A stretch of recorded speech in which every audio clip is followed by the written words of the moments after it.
Сәлеметсіздер ме? Менің каналыма қош келдіңіздер. Бүгін біз сіздермен қарапайым әрі сәнді жүгері өрнегін тоқитын боламыз. Егер де сіз тоқыманы енді бастап жатсаңыз, бұл сізге арналады.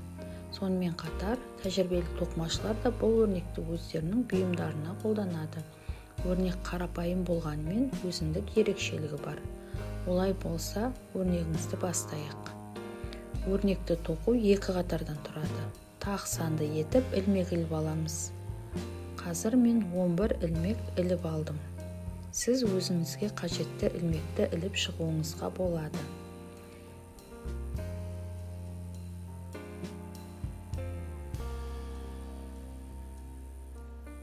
Енді тоқымамызды айналдырамыз.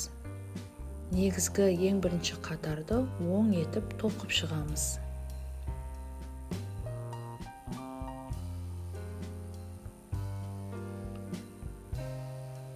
Барлығын соңына дейін тоқитын боламыз.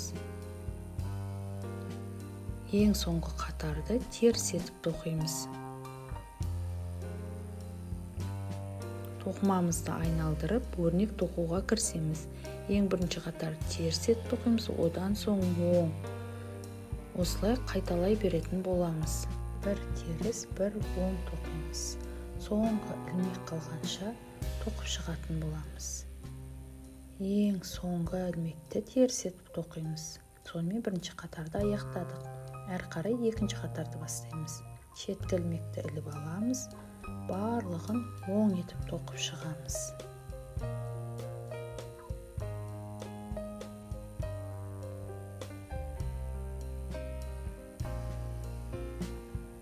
Соңғы қатарға дейін жеткіземіз.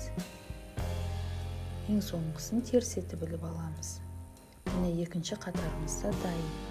Әрі қарай өзімізге қажетті қатар керек болғанша бірінші қатарды, одан соң екінші қатарды қайталап тоқи береміз. Мен өрнекті 2 рет қайталап тоқып шықтым. Өрнек әдемі болып көріне бастады. Жинақтарыңызды әдемі өрнектермен толтырып, жақындарыңызды керемет бұйымдармен қуанта беріңіздер.